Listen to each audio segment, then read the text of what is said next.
Hi, everybody. Welcome to the next Intuitive Mind Solutions podcast, where we help people. And we are here with a special guest, Dr. Carolyn Griffin. And I'm here with my co-host, Dr. Adrian Lorraine. Hi. Hello. And so we got California there where you're at. So we're in a 9 hours time difference. So I'm glad we finally were able to connect. I know that's a little bit difficult.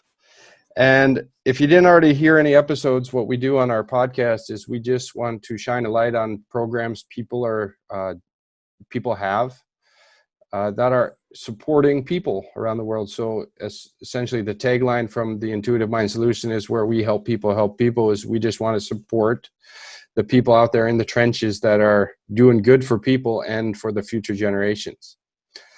And ever since I met you at that Inner Circle event we had in Victoria, I was very interested in your program. The only struggle I have with it is I need to find the time to do the program, because I did purchase one of your programs and it's quite unique. And once I get my kitchen set up, I'm going to be doing some fermenting of some food. Yeah. Okay. I've been living overseas too long speaking Dutch.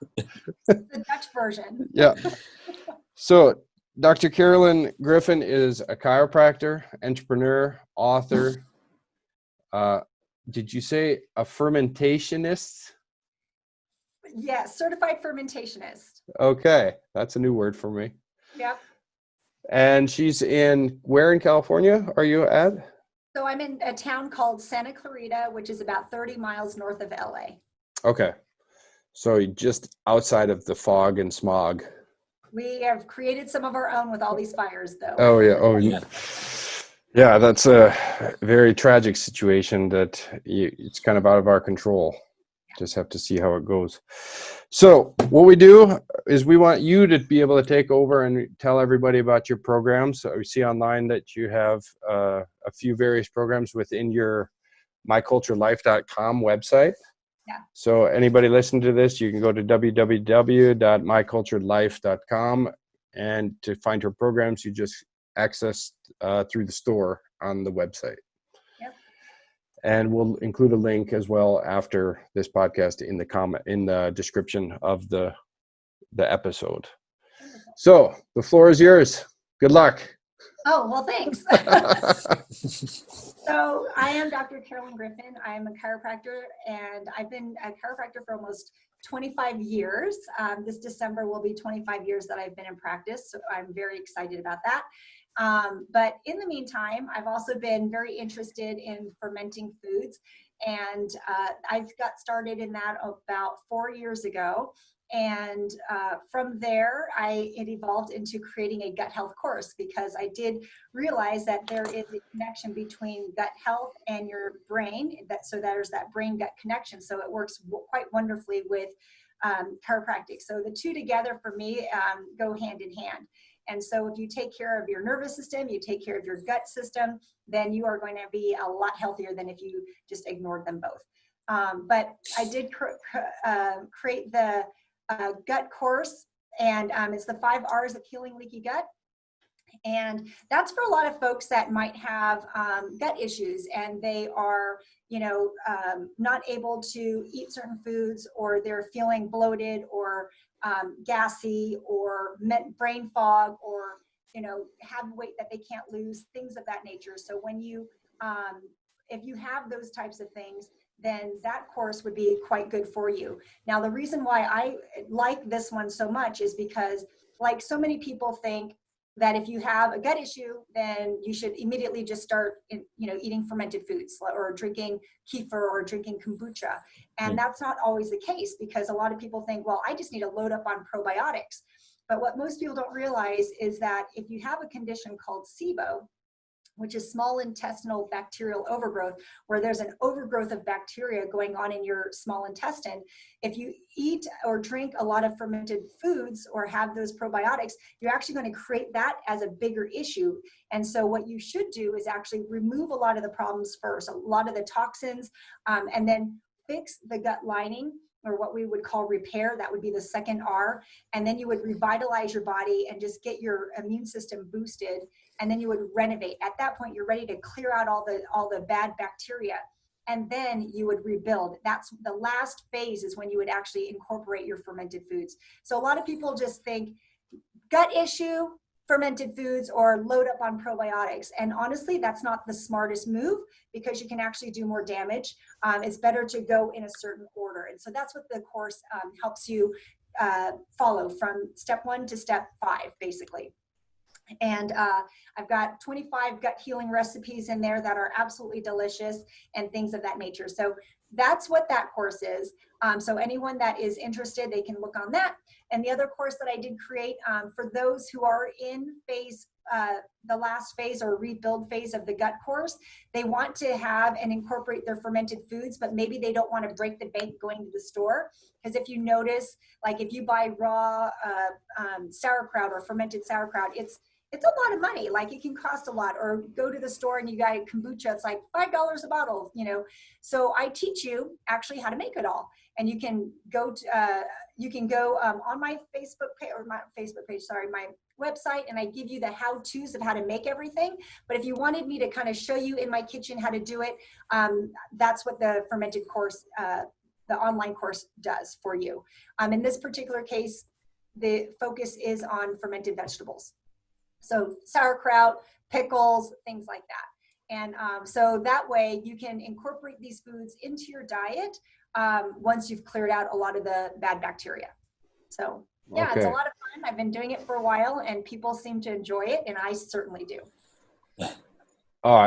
I think it's really interesting. And in your gut program, on the first one is remove. So then you step by step help people with like a program to help remove what it is not necessary first, or you kind of. Sorry, go ahead. Finish your. Oh, just so in the beginning, so you guide them through all those 4 R's or 5 R's? I do. So basically show you what things that you need to remove in order to clear the gut, what can be the issue that might be creating a lot of toxins that might be creating a lot of issues within your gut. Because a lot of people don't realize that certain things can be triggers. So, you know, obviously processed foods, look at environmental factors, even things that you find in your bathroom. So a lot of things that you are surrounding yourself with, environmental toxins, need to be removed in order for you to then go to that next step, which is repair. Most people don't realize that your colon is like 1 cell thick, and a lot of times you need to repair your large intestine in order for it to not have that leaky gut issue. So, you know, genetically modified foods and antibiotics and anything that you might have ingested can wreak havoc on your gut.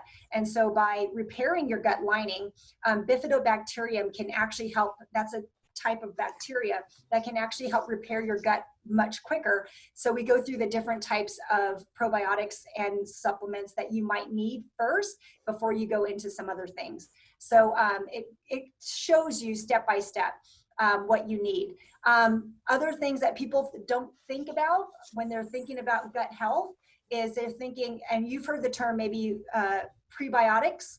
Have you heard that term before? Mm-hmm. And a prebiotic is like what you would give, what your the bacteria in your colon actually feeds on, and so it's like food for your good flora.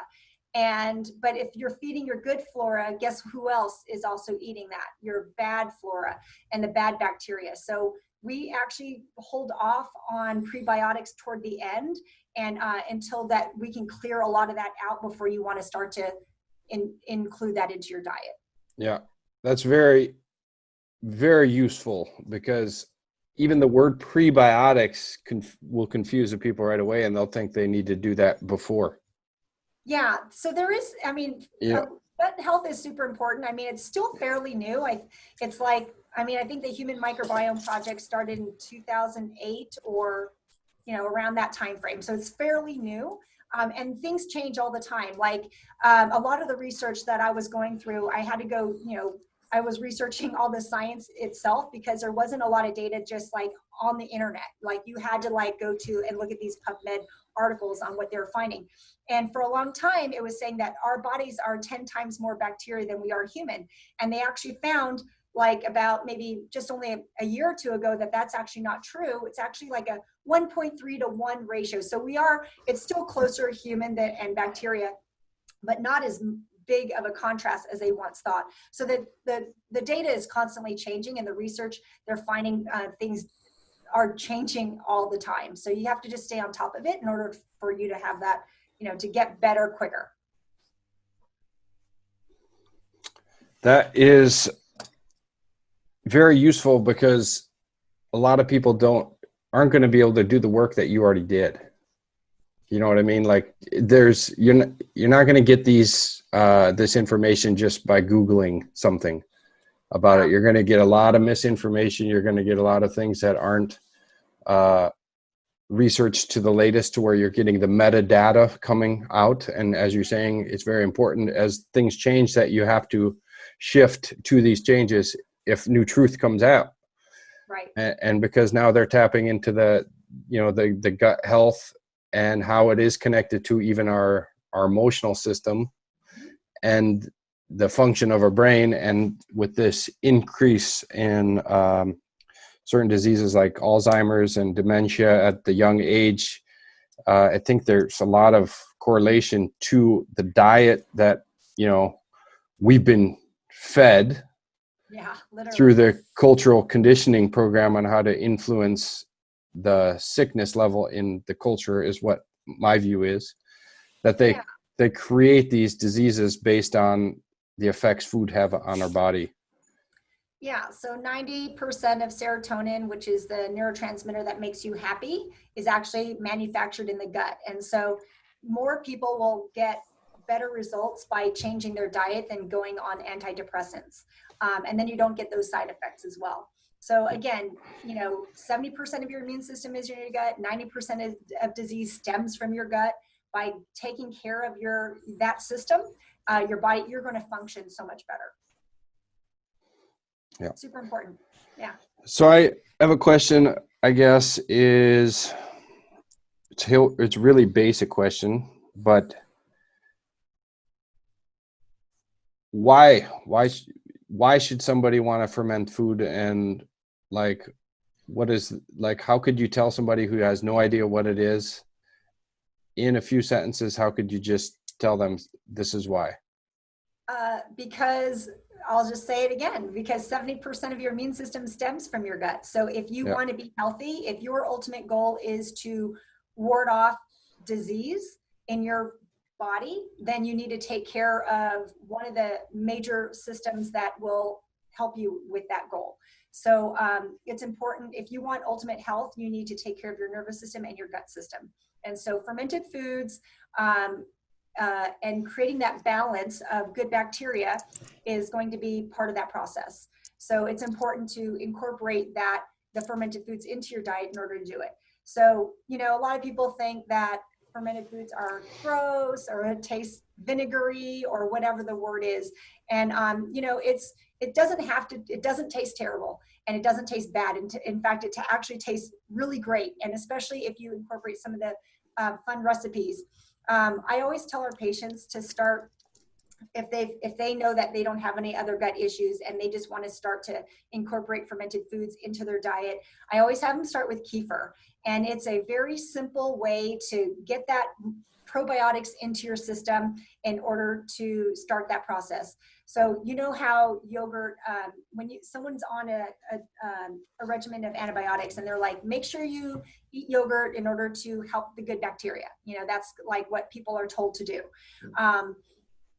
Yogurt might have anywhere from 7 to 10 different strains of bacteria, where kefir actually has 36 to 50 different strains of bacteria. So it's the number of diversity, or the number of bacterial strains, that actually makes the difference of when it's going to be, if it's going to be good or healthy for you.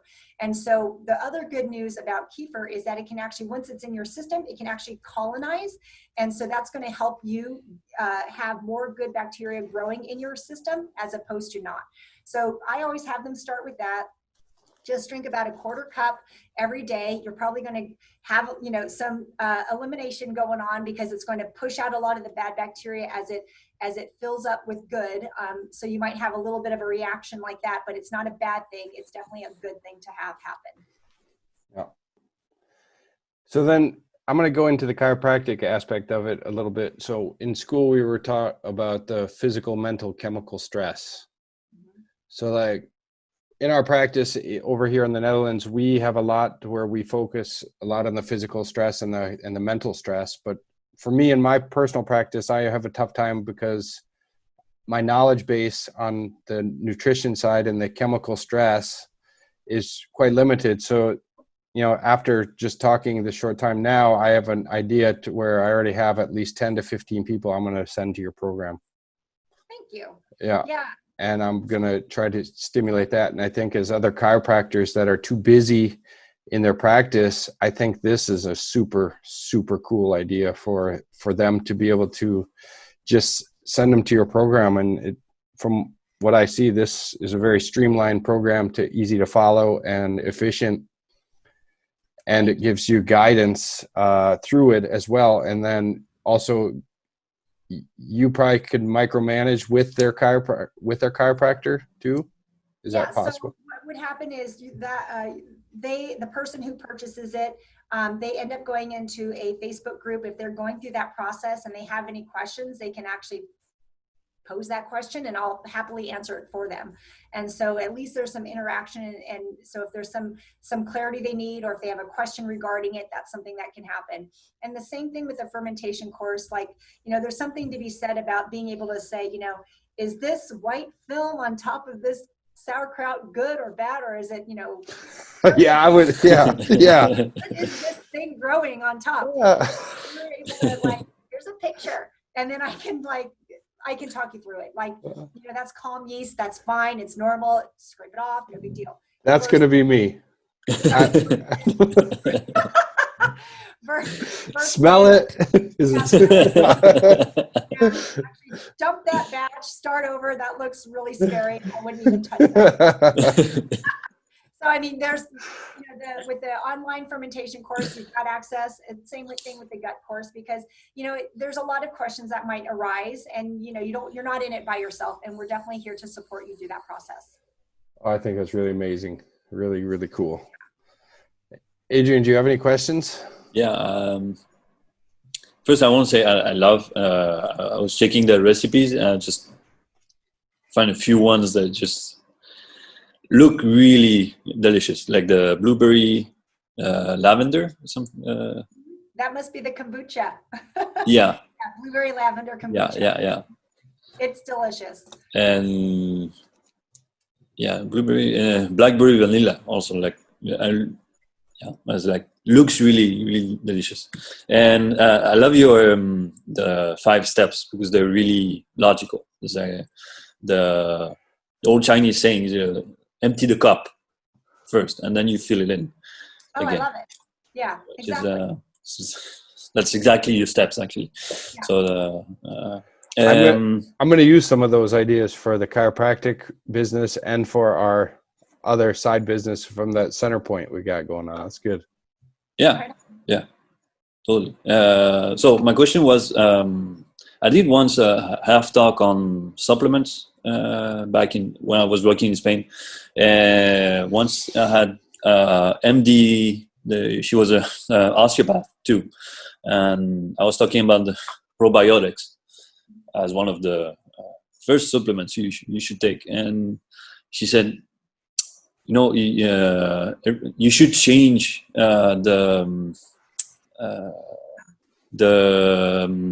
brand of the probiotic every month, because she said otherwise your body actually cannot produce anymore this bacteria. So how do you play with that on all the? So that's why I like the fermented foods, because when and that goes to the point of the different types of strains that are super important. So if you're going to purchase them via a probiotic supplement, you should mix up the brand, and you should also just see like what types of strains are actually within that formula of supplement that you're buying, because the more that you can mix it up, the better it is going to be for your gut. So that's the diversity and then different types of strains that are going to make the biggest difference. So then let's kick it into the whole fermented foods part. Nature doesn't mess up. Like nature knows exactly what your body needs. So Right. when you make a fermented vegetable, let's say sauerkraut, it goes through this process, and it's going to have many different types of strains as it starts to go through that fermentation process. It might take 6 to 13 days or longer in order to ferment and get to the end point when it's done and ready to be eaten. And so you're going to have a lot of different strains of bacteria going through that. So, and when you have fermented foods, then maybe you'll switch it to kefir and then kombucha. There's a lot of different strains that are very diverse, and you're going to be naturally getting that, as opposed to, here's my bottle, now let me buy this bottle, now let me buy this, you know what I'm saying? Like, you're going to be able to, if you start to eat and drink different probiotics, you're naturally going to have that diversity. Okay, that's cool. Yeah. Yeah, really cool. But she's right, you do need to switch it up, because if you just stick with the same one over and over and over again, then it kind of loses its effectiveness. Yeah, okay. Mm-hmm. I didn't know that. And let me just say that if you are Yeah. into purchasing supplements, the other thing I want you guys to consider, and your listeners, is it's not the CFUs or colony forming units. You know how you see it, it's like 5 billion CFUs or 30 billion CFUs. It's not the number of colony forming units that matter, because people look at the price point when you're buying the supplements. Like, the higher the CFUs, sometimes the more costly the probiotic is. What you should actually be looking at is the number of strains within that probiotic. So you might see the bottle, it might say 10 strains and 50 billion CFUs. Then you might see another one that's 30 strains with 80 billion CFUs. So don't count, it's not the number of CFUs that matters so much as the number of strains of bacteria that matters. Look at the number of strains. That's actually the key of what you want to a good probiotic. A lot of them have maybe 1 or 2 different bacteria, that's it. So you want the one that has the most, if you're going to purchase. Yeah. Well, thank you for that precision. Yeah. I have one in my hand. Okay. Do you? Yeah. What does it say? It's Lactobacillus plantarum, Lactobacillus acidophilus, Bifidobacterium lactis, Lactobacillus casei, Yes. Lactobacillus rhamnosus, and Bifidobacterium longum. So there's 1, 2, 3, 4, 5, 6. 6 is good. It's not, but I will say Lactobacillus plantarum is a superstar bacteria. And the reason why, it's actually known to break down or degrade pesticides. So what's really cool when you ferment foods is that list that you just described are very plentiful when you start to ferment vegetables. So pickles, sauerkraut, beets, whatever. And those are the ones that are most plentiful in a fermented food. And plantarum, which is great. Let's say you can't get an organic vegetable that you're fermenting. Plantarum actually helps to degrade pesticides. And so if it's doing it inside a mason jar as you are fermenting it, or another vessel, whatever you're using to ferment, imagine what it can do for your body as you ingest it. So super great stuff that you've got there. But how many CFUs is it? How many colony forming units? Colony forming units. You should say CFUs. And there's usually in the billions. The bottle. The plantarum is 2.7 billion. The acidophilus is almost 1 billion. The lactis is 1 billion. Casei is 1 billion, and then rhamnosus and longum is like 330 million. So you're looking at maybe 7 billion if everyone's around a billion. Mm-hmm. Yeah. So that's okay. It's not the best probiotic, but it's better. But it's good.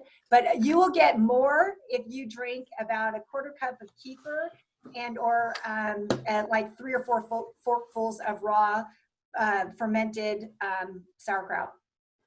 And that's going to be a lot less expensive. So that's why the course is so cool, because you can do stuff on your own and you don't need to worry about what kind of stuff is happening here. You know what I mean? Yeah. Adrian, we're going to change the kitchen and we're going to start fermenting too at the office. Good luck with that. Come on. That's going to be on me. Yeah, sure. I have a second question. I'm curious about is fasting having an effect on not only on gut health but on the on the gut bacteria? Yeah, so it can. So a lot of times, your body is not meant to be eating constantly. Even in the Bible, they fast for many days. I think it's 40 days or something like that. Or Easter, I think. And so what ends up happening is a lot of people think about like this, the people that go to the gym, this is very popular out here. I don't know about the Netherlands, but people, they join a gym, they join like a 60-day challenge. They're going to lose a bunch of weight. And what ends up happening is they end up getting a diet from, say, the gym that says they're going to eat 5 or 6 times a day, right? And you end up eating smaller meals, but it's 5 to 6 times a day, and you're lifting, 1 or 2 times a day, and the goal is for you to lose a lot of weight. And it's very good in the short term.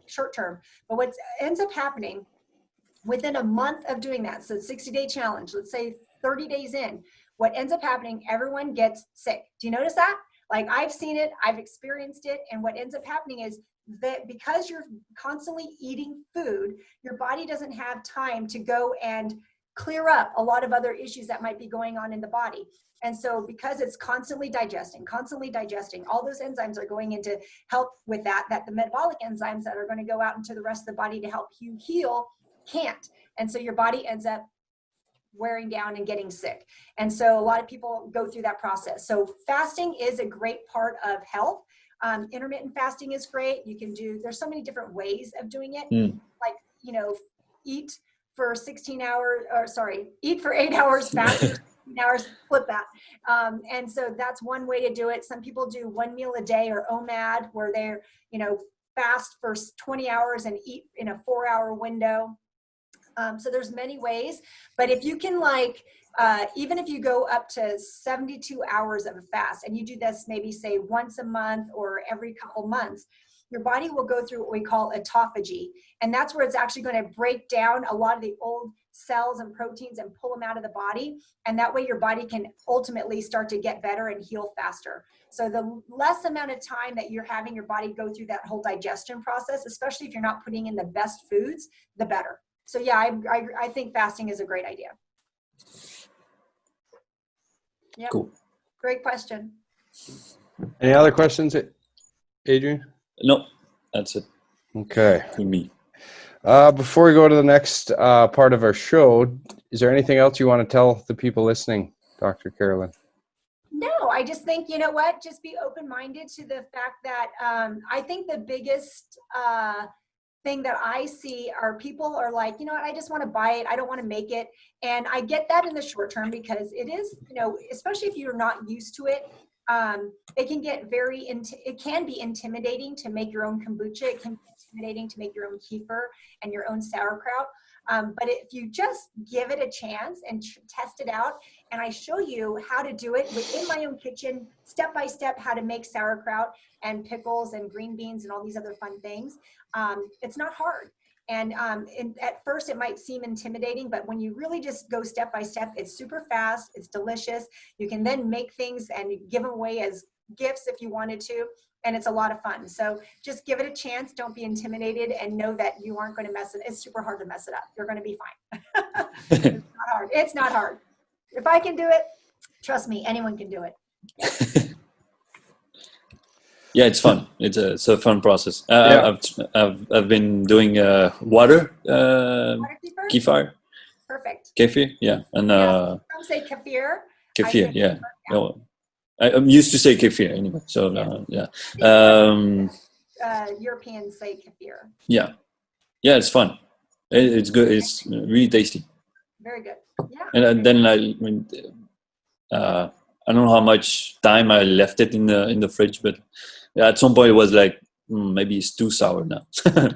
But I was It continues to ferment even in the fridge. It slows it down. Yeah. The fermentation process slows it down, but it will still continue to do it. So Yeah. 3 months is probably max. I mean, I put on there like you can still drink it after 6 or 9 months, depending on what it is. But the taste is definitely affected for sure. Yeah. So even if after 6 to 9 months of fermentating, you can still drink it even if it tastes like You can not good?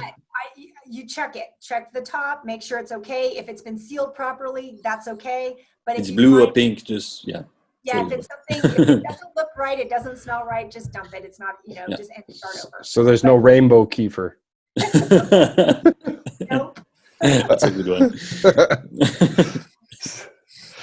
Okay, so on the next part of our show, we normally have our other colleague here with us, and he's unable to make it, so I'm going to be in charge of this, and my Dutch is not so good, and we like to discuss a little bit of Dutch humor, Dutch expressions, just to show the rest of the world that, the Dutch are people too, and they have their way of creating expressions for people.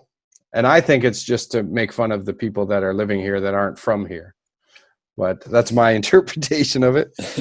And so the first one I'm going to say is in de kerk geboren zijn. And that means in English, you were born in a church. So if you did something and somebody says, were you born in a church? What do you think that would mean? Were you born in a church? So that the American expression, I think, is were you raised in a barn? Like yeah, I think that's like you maybe left the door open? Exactly Really? The one. Yeah. I did it. Yeah. I'm terrible at this stuff. That's hilarious. I'm lost here. Can you explain on this one? So it's a different way that the American culture has. If you leave the door open or a cupboard door open or something, the bathroom door open, then somebody would say, "What, were you born in a barn or were you raised in a barn?" And you didn't shut the door. And you didn't shut the door when you're supposed to. You should shut the. You're like, huh?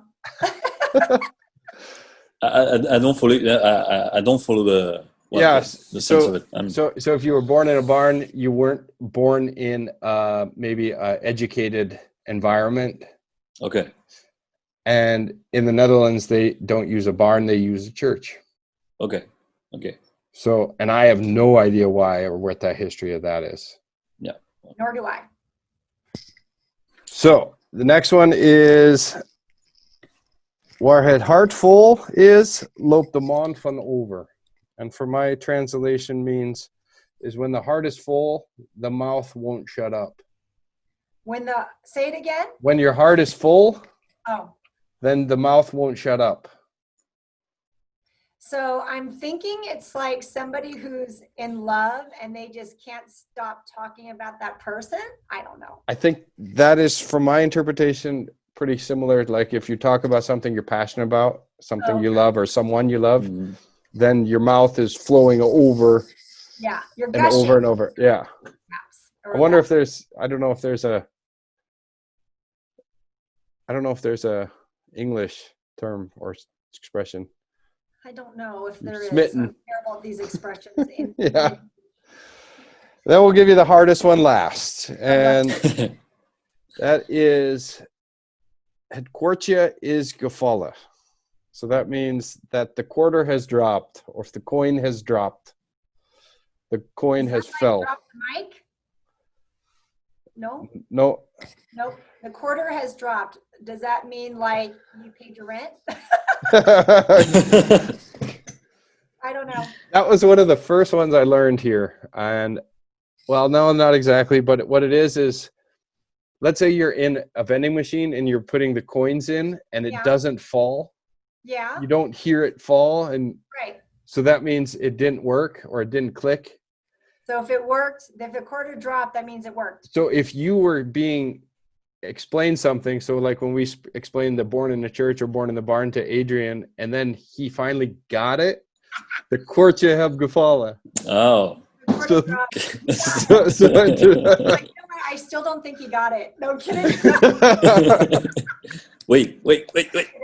Yeah. yeah, exactly. You just tap your head a little harder and it will fall. So those are fun ones. I like the ones I know. Yeah. So then, that's our little comic bit. Now we're going to go into the controversial bit, Oh boy. where we have the container of controversy here. We have no idea what we're going to draw. I will give you 2 vetoes. If you don't want it, if you don't feel comfortable talking about it, or if something around your profession in your state doesn't allow you to talk about it, we can go to the next one. I have no problem with that. And if I don't like it, I'm not going to, I'll pick a different one. I'm just kidding. It's your game. It is. Now this one's a little interesting because then we get to talk about something that, you know, a lot of people are uncomfortable to talk about. And I think we're all 3 intelligent people that we can maybe find some truths within all the misinformation that controversies present.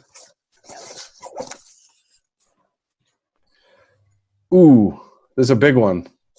Oh boy. False flags. False flags? Yeah. Okay. Can you define false flags? I'm not sure. Yeah, that's a good one. Not sure I have it. So my understanding is that it is when something is done in order to take the view off something that's already happening in the world. So to kind of like steering people's attention to something else. Distraction. Yeah. Okay.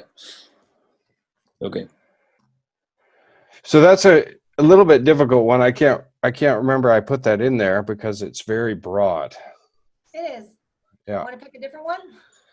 Well, I guess we could go into it that if you're listening to this and you don't know what a false flag scenario is, I think it's important that you do that. Because when people stand up for certain things that they see in the world that don't match with what they're told in the world, I think that's a really big issue that needs to be addressed. And I think in essence that the politicians that are in leadership roles need to be held accountable for that. And what I see in the world with all the false flags situations, that they're not being held accountable. And that would be the one thing I would say about it, I think, just to keep my point of view. But how could they be held accountable if they're doing it? Yeah. They're going to hold themselves accountable? No, they need to be taken out of office and put in jail. Yeah. To be honest, as long as if they're knowingly letting this happen to the people in certain countries around the world and letting people die in the name of something that isn't true. Yeah, I really honestly think that that's one of the biggest issues that the world is having, is this manipulation of cultures and all around the world in order to get more control of the things they want control of.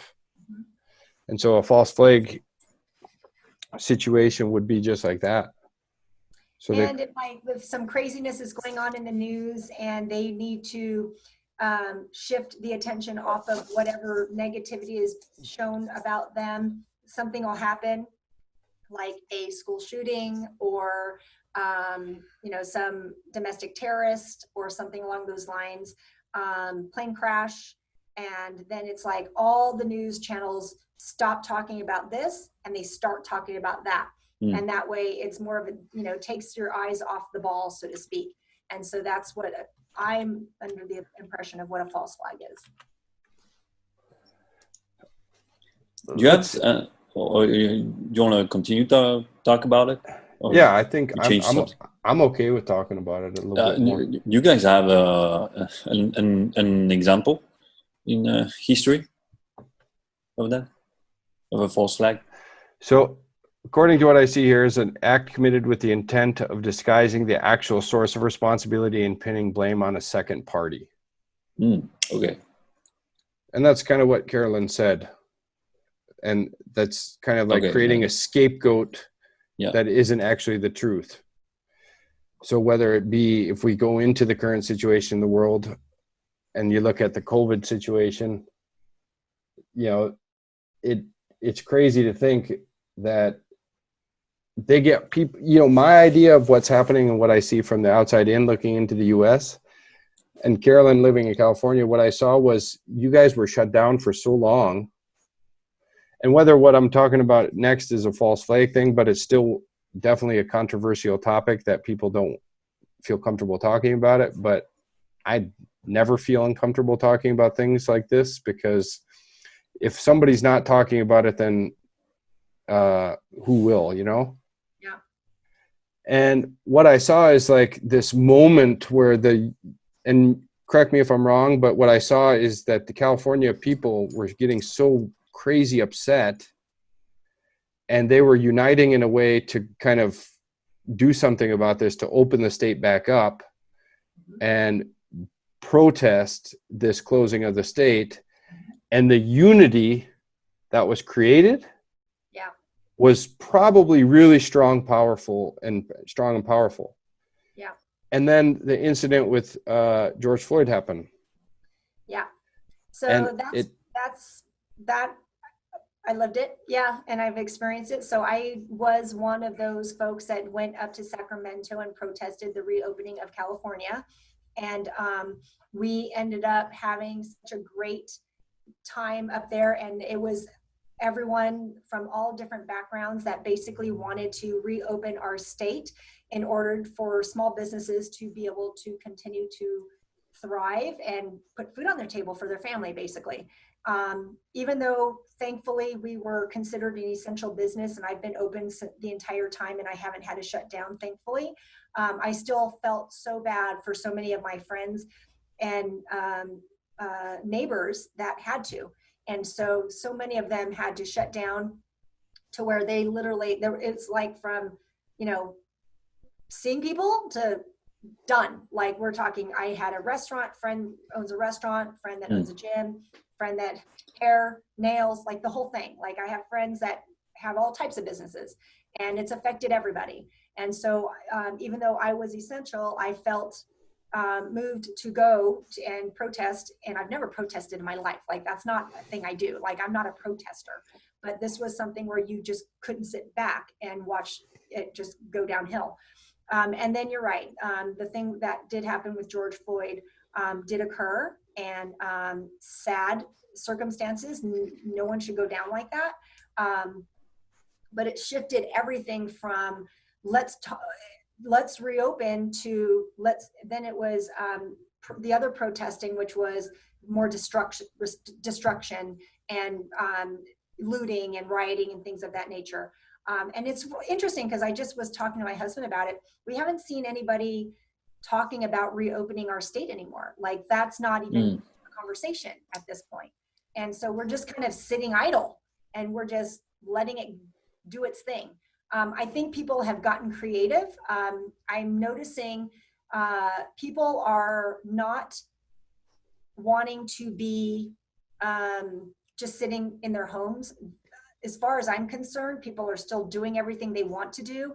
Yeah, there are things that are closed. Like if the things were open, they'd do it. It's not like they're still getting together. They're still socializing. They're still going out to eat. They're just having to eat outside. They're still getting their nails done outside. They're still getting their hair done in people's garages. They're still doing everything. They're just doing it on the down low and or outside because that's what's mandated. Many people are walking around without masks, but then as soon as they walk in a store, they're putting it on. So I think, again, there's that 50-50 of how half the country is for the masks, half the country is not for the mask, half the country fears for their life and thinks COVID's going to kill them, half the country thinks it's still exists, but it's not a death sentence. And so I think you just have to, figure out, we just have to get through the next few months. I think things are going to change drastically, hopefully for the better. But it's it's a sad turn of events of what has happened to our country. And, you know, hopefully things will get better, because it can't continue. And honestly, like, my practice has been doing really great, busier than normal, which I found interesting in a pandemic. And I think the reason why, I feel like there's several reasons. People crave connection. People are not able to, there's 6 feet distance, they're wearing a mask, there's no facial connection, there's no physical connection, there's no touch. And I think people crave that. And I think you're going to get that in a chiropractic office. We have to touch you. We are next to you. There is touch for sure, and there is connection. So I think people crave connection. I think people are tired of being in their homes stuck.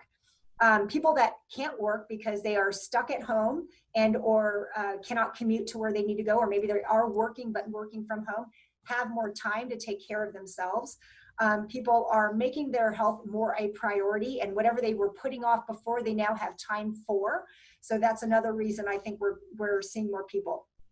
And I think they're just making their health a bigger priority than it was. They have more time for it, and they miss that human connection. I think that's really truly the reason why chiropractic offices across the nation are still busy and not shutting down because people are afraid to go out. People are going out and they're coming to their appointments. And so I think that's a great thing. That's a great sign for what's to come after this is said and done. Yeah, we have the same. I here. agree. Yeah. Yeah. People want to boost their immune system to protect themselves from whatever this is. And they're reading more about it, and they're realizing that, you're talking, you can't shut a country down when there's a 99% success rate of that. You're probably going to get it, but you're not going to die. Yes, the argument immediately whenever I say that is, but I know somebody who died. I'm like, well, I know somebody who died, but it's not necessarily COVID. People die every day. But yes, if you have if you're immunocompromised, and you have certain things that are going to, people died from the flu, but 80,000 people died from the flu last year, but we didn't shut down a country. People died from heart disease. That's still the number 1 killer, but we still have fast food restaurants open serving burgers and fries. I mean, there's so many things that we have to consider. It's like, you can't take away people's livelihoods and just expect us to fall in line when it doesn't make any sense. And so something's got to change. Something's got to give. And I think things are going to shift, and it might not be pretty in the next couple of months. I think September is going to be ugly. I think November is going to be worse, but I think by January it's going to be a different world. Yeah. And that's where, I guess, if anybody listening can take what they can take from this with a false flag, I'm really glad we drew it now, because this was, we talked about not going into the COVID-19 thing. Yeah, you said it. I said it, but we drew false flags, and then we have to talk about what's happening in modern times with this. And it is what we drew, so we have to follow through with it. And Adrian asked a question, what kind of false flags maybe happened already in our country? Actually, I have many. Now that you said the definition, you read the definition, now I have some examples in mind. So that, we could have drew 9/11. Yeah.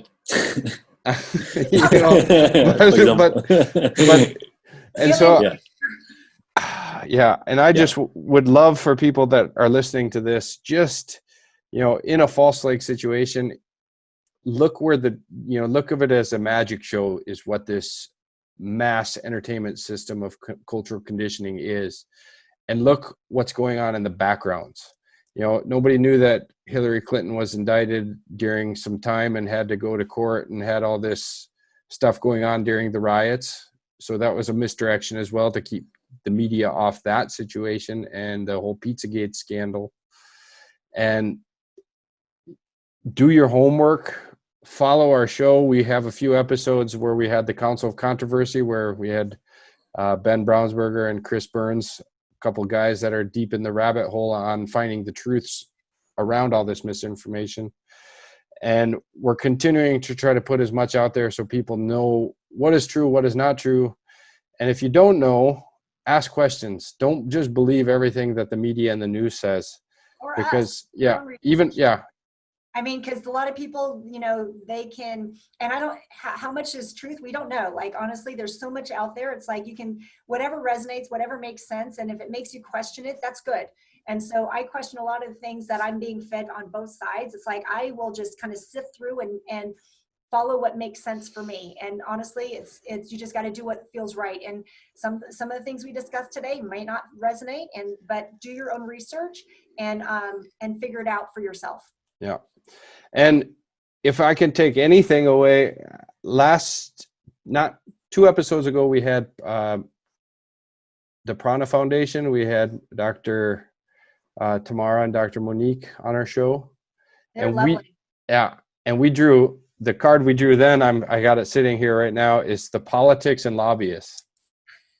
Ooh. And so that was a good one too. And we got into it. And as a free country, a democracy, why can't there pass a bill that the people want that doesn't have to create a candidate that is financially backed? Why can't a candidate in a true democracy just win by being voted for the most? Yeah. But first, in the true democracy, there's no one candidate. There's no one guy that rules. Right. Same as in the First. U.S. in the democracy, but for the candidates that are like, okay, president, governors, mayors, senators, House of Representatives, why can't just a normal person step up to the plate and see what they can do? Like, if I could think of somebody like my father, for example. So I can say that in my district, one of my person I know actually ran for Congress, and he's just a guy, and he's a Navy pilot, retired Navy pilot. He served his country, and decided that he didn't like the direction it was going in our district. And the person that was elected, actually, she was elected into Congress, and she ended up pulling out, disgraced, bad pictures and things like drama, whatever drama goes on. And so what ended up happening was she ended up pulling out of out of Congress. And what ended up happening was he went and ran against her. There was an empty spot, so he ran for the seat, won. And so now he's filling in this interim, and then come November, he's going to run again, and then whoever this new person is going to run for the seat, and then let's see what happens. But there's an average guy. There's an average guy. That's what we could. I would love to ignite. If you're thinking about it, or you think you can do better, then do what you need to do to get it on that ballot for whatever office it is. Right. And I think the American people should say to this next presidential candidate race, everybody should say, we want a redo, and we don't want any of you at all. We want a clean slate, and we want new candidates. Yeah. And for me, that would be cool, because that would be a form of one of the freest elections ever. But now with the psychological warfare that's going on, there's videos that I've seen that even some of the most renowned psychologists have admitted that Google and Facebook can swing votes like millions. That's why, you can't, you have to just be eyes wide open. And here's the thing, more and more people are. This pandemic ended up making, backfired for many in politics, because people had the time to research and hear a lot of different stories and watch a lot of videos and listen to a lot of different podcasts and form their own opinions. And as a result of that, I think it'll be a very interesting time for our country, the United States, come November 3rd. And that's when we're going to be voting in the new president, and who's going to be the new leader of the free world. And we'll see what happens. But I just think it's interesting times. That's all I can say with that. Honestly though, it's a great time to be alive.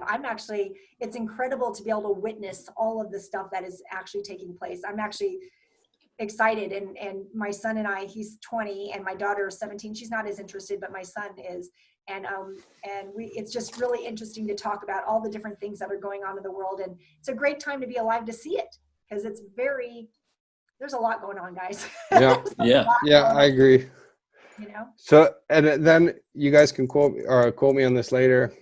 The next thing that's going to distract everybody is going to be the aliens that come. Then we have to worry about that. And then there's no more COVID, just like there's no more terrorism. And there's no, they exist, and they've actually talked about it. It just hasn't like been talked about it.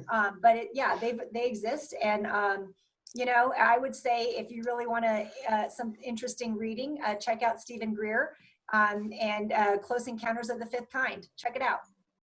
And I think that's something where you'll realize that they are around, and maybe they've actually been influencing a lot of things that have been going on. And a lot of our technology, I think, has come from them. The little bits that the government has learned, I think things are farther along. We are living in like primitive times, and things are going to get really interesting really quick. So quantum internet is all I'm going to say on that. It's going to be interesting. Yeah. Okay, so I think we covered a good bit on the false flags, and we got into everything. On that. Yeah, we're going to end it on that, but that's the thing is, like, there's going to continue to be distractions or incidences that are going to cover up what's actually really happening, and that's what I want people to. If you think if something doesn't smell right, just don't be afraid to say something, because as long as we still have the freedom of speech, I think that we have to utilize it, because that's been what's I see from living over in Europe for so long and looking back at the US. It seems like that people are scared to stand up. And I think if people realize that our strength comes in numbers and the truth comes out, then this amount of numbers that could be created by this unified front could change something. So if you are interested in what can happen, everybody listening should look up on the internet the Iceland revolution that occurred, I think, in what year was that? 2008. 2008. That's when the economic crisis in the banks. And they marched on the Capitol, and they threw everybody in jail, the bankers too, and the politicians in jail, and they voted 30 people to write a new constitution. They enacted it, and now they're kicking ass. Wow. And that was censored from America. Yeah, I'd never heard of it. From whole Europe. Don't worry. This is and so that if that story got out to the masses, do you know how many Americans would be like, oh man, if they did it, why can't we do it? We're slowly doing it. Yeah, I think so. And that's what's exciting. There's a movement happening. So last part of the show is the bonus question. I know you've been dying to hear it. Okay. No, it's just, I want to pick your brain a little bit about something more on the innovative side of things. If there was anything that you could invent or create that this world doesn't have and that could use, if the right people come together at the right time in the right place, a solution to problems that exist or challenges that exist in the world can occur. But the ideas have to come out, that the creative aspect of thinking about something that the world could really use, and it's got to be a tangible thing that could happen. It can be a program, a school, it could be anything. So if there's anything you've had in the back of your mind. Yeah, I actually think about these things a lot. Like, what is it that I could create and or invent that would be of help for humanity? And of course, I'm not going to share it until I have it like registered. Well, but I think about things, and at this point, it's and that's the other part that I've really enjoyed about this whole process is being kind of hunkered down. It's actually been nice because it slowed me down to where I just think more, as opposed to just constantly doing and being on the road and traveling and going to seminars and things of that nature. I've been more home. And as a result of that, I've been able to think more along those lines. And I've got my thoughts on certain things that I want to be able to do. And but I'm not willing to share them right now. Okay. So now what about something that you would maybe spark an idea for somebody listening that you wouldn't have any part of? Well, I don't know, because a lot of the things that I've been, I don't know that answer. Because the things that I've been thinking about have been all the things I want to work on. So I haven't thought about what else could somebody else do. Because you know that doing those alone and having these ideas alone, a lot of times stay with you to your grave. Oh, I understand. Yeah. No, I understand. So you can reach out with us, and the thing is, out of this deal, you can reach out with us, and what our job is at the Intuitive Mind Solutions is to try to connect you with the right people that could make that vision happen. Awesome. Because that's the idea, is to create this cooperative type of community, that knowing that doing something alone can get you so far, but doing something together and bringing the right people together, like I said, at the right time, the right place, is where the solutions to the world's challenges can come. Yeah, I agree. So I'm going to say, I think they need to enact a fermentation program in all schools.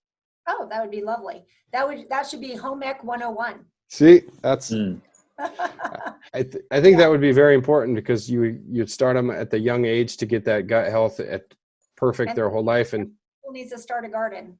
And that's what I've done since COVID is, and I'm building, when I get home, I'm going to be building my greenhouse that I just got. And so I'm going to be putting that together all weekend.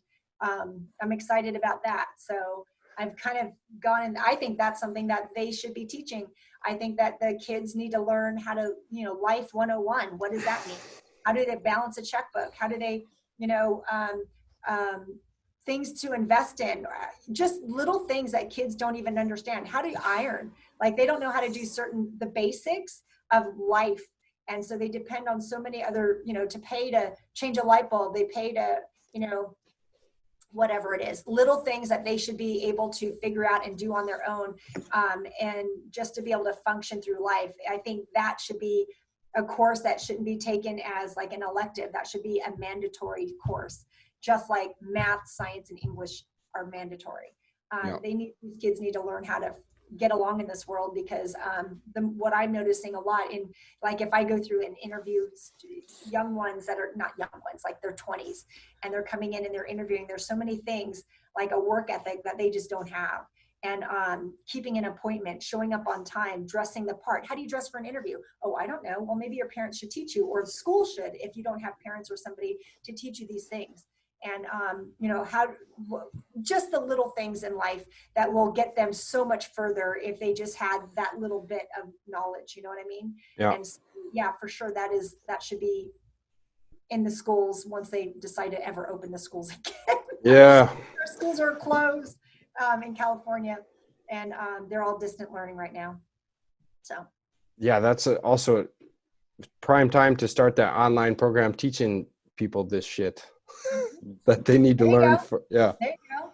Actually, I heard there's a YouTube channel of a man who teaches kids that don't have fathers how to shave and how to groom themselves and things like that. And I think that's such a great thing. He's a dad that I think the kids have grown. I don't know how old this man is, but I think he basically is like a father mentor to these children or young adults or teens that don't have a father at home. He's like a father figure, and he teaches them, like, here's how you change a tire. Here's how you change the oil. Like, my dad taught me how to do all that. I know how to not change the oil so much as add oil to my car, or back then when I had that type of car, or change my own tire. Like, my dad taught me how to do that. That's like something I think female needs to learn, especially if you're going off to college and you're going to be on your own. And what if something happens and AAA is not there, just be able to help yourself if you're stranded somewhere.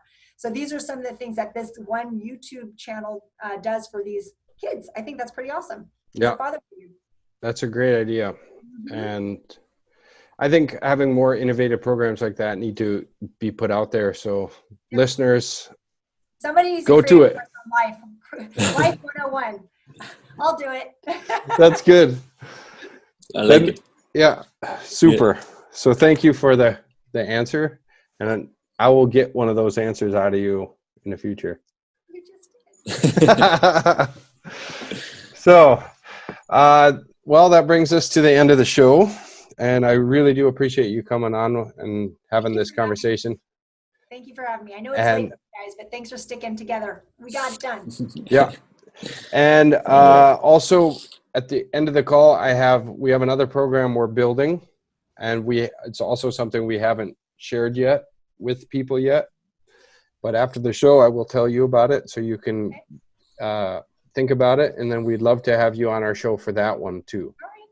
And that's a chiropractic related program that we're doing. And it's quite a unique opportunity for the chiropractic profession. And so everybody listening, stay tuned for that. Maybe within 1 or 2 episodes, we'll be ready to reveal the new podcast episodes that we'll be doing in the chiropractic realm. Congrats. So, well, everybody listening, it's time for us to go. And as we say at the end of every show, Adrian, what do we say? Stay relaxed, everybody. Stay relaxed, everybody. Love that. Bye. Bye. Bye.